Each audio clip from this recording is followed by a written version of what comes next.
This evening, we have the story of a United States citizen who journeyed to Jamaica to hand over thousands of dollars to alleged lottery scammers over the weekend. The alleged scammers were eventually nabbed, but in an exclusive interview with TVJ News, the victim speaks of how the scammers also assisted him financially. When 54-year-old Mark Unroe left Michigan in the United States to journey to Jamaica, he didn't expect that his trip would involve a sting operation involving local law enforcement. Mr. Unroe is not only disabled, but he has advanced Parkinson's disease. Suspicious personnel from the Customs Enforcement team stopped him at the Sangster International Airport on Saturday.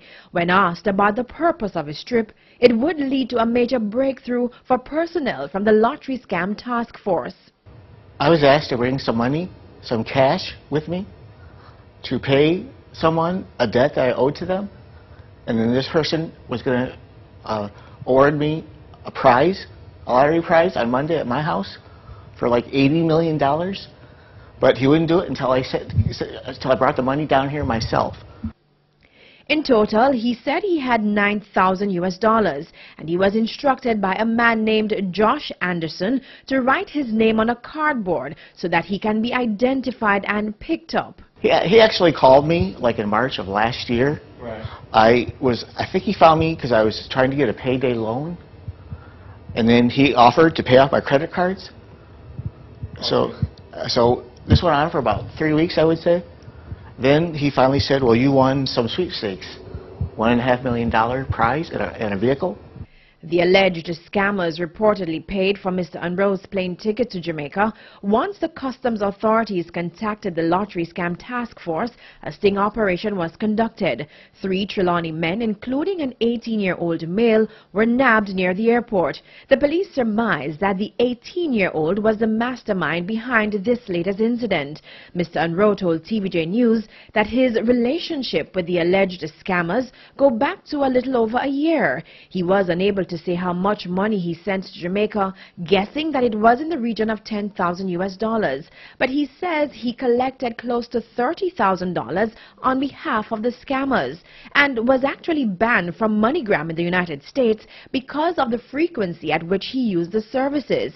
But in an interesting twist to this tale, he also received cash. I did a lot of stuff for him.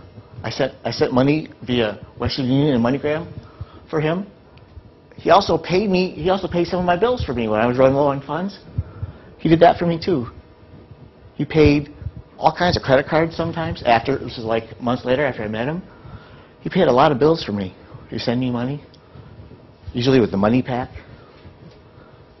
So he really did help me pay a lot of bills. This is really strange. After he was questioned by the police, it was decided that Mr. Unroe could return to the U.S. He insists that he has learned his lesson. It's just too bad for me that it took this much for me to come to my senses. I had suspicions like a long time ago, but he was such a smooth talker that he just kept convincing me that everything was okay and I was going to get my prize, all that kind of stuff, and it never happened. He actually said he would deliver it probably at least 10 times. He would call me up on the phone, say he's coming on this day to come deliver. He had one excuse after another to not deliver, and I fell for it every time.